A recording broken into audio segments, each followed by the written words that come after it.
Okay, we've all been there, right? You're facing one of those conversations, the kind that feels like it could make or break a whole relationship. Well, today we're going to dive in and figure out exactly how to handle them, not with fear, but with total confidence. I mean, just think about that for a second. What if, in that moment, your heart is pounding, you actually knew the perfect thing to say, the thing that gets your point across honestly, without blowing everything up?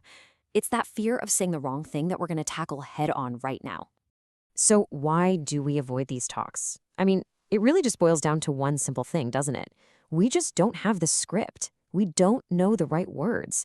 And because we're so terrified of the potential fallout, we just say nothing. And we let all that weirdness and resentment build up instead.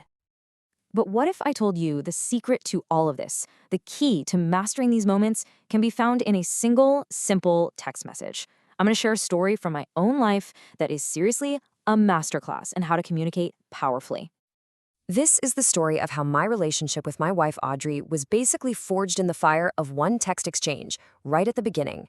And it wasn't some big declaration of love. No, it was something way more important. It was a declaration of her standards.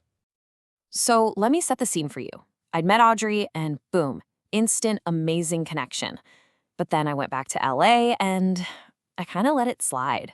You know, the communication just drifted. Our texts got less and less frequent until honestly, a couple of weeks had gone by with pretty much radio silence. And then out of the blue, after weeks of putting in zero effort, I sent this. I miss you. Now, on the surface, that sounds sweet, right? But it was totally out of sync with my actions. If I'm being honest, I was just feeling a little lonely, and I was looking for a quick, easy hit of validation. And her response? Wow, it stopped me dead in my tracks. It wasn't mean, it wasn't angry or dramatic. It was just incredibly clear. And it completely changed the entire trajectory of our relationship. This is what she sent back. She said, "Hey, I hope you're well.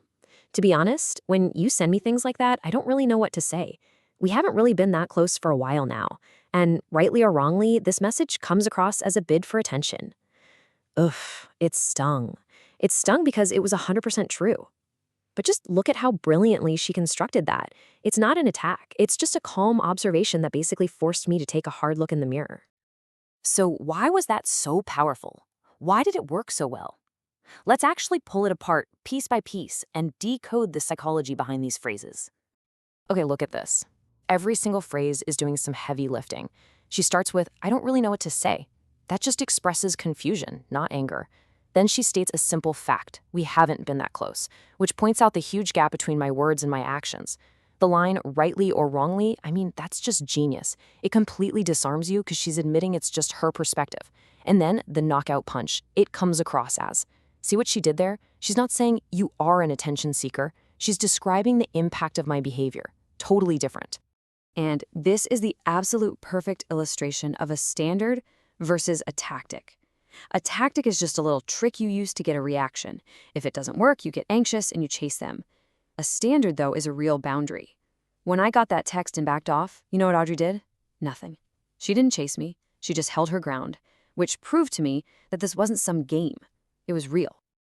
Okay, so that's the masterclass, right there in a real-life text. Now that we've seen how it works, let's figure out how we can take these same core ideas and apply them to some other really common, really tricky situations you're probably going to face. All right, first up.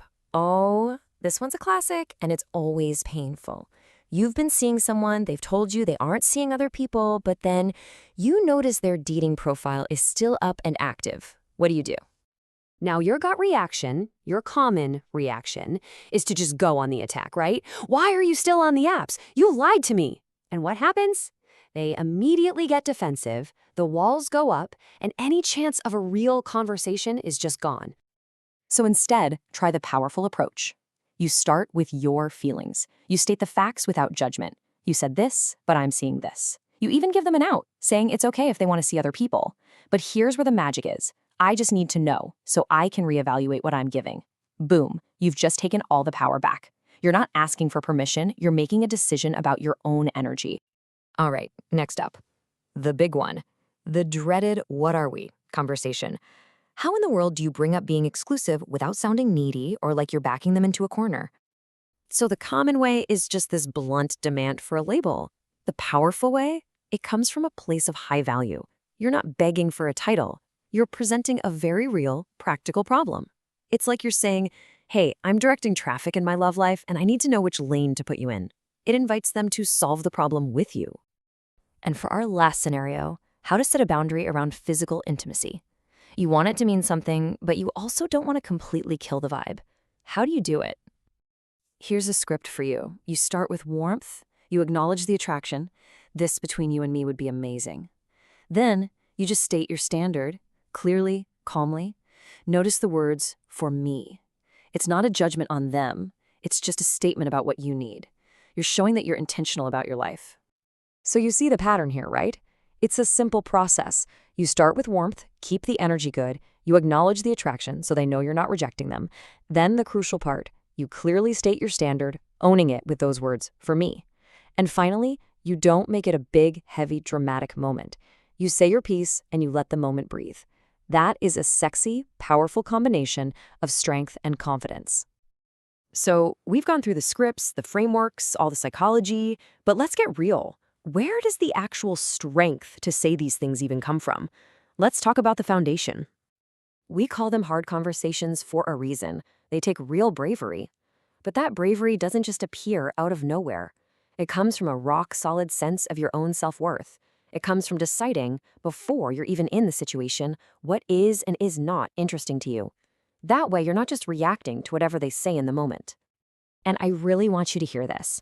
The first time you do this, it's gonna feel incredibly heavy, like lifting a ton of anxiety. But it gets easier, I promise. Every single time you have a hard conversation that you used to avoid, you are building a muscle. And soon it just becomes your new normal. It gets way less terrifying. So, I'm gonna leave you with a question to chew on. What conversation have you been putting off? What standard in your own life do you really need to set? Because answering that question, that's where all the real work and all the real change begins.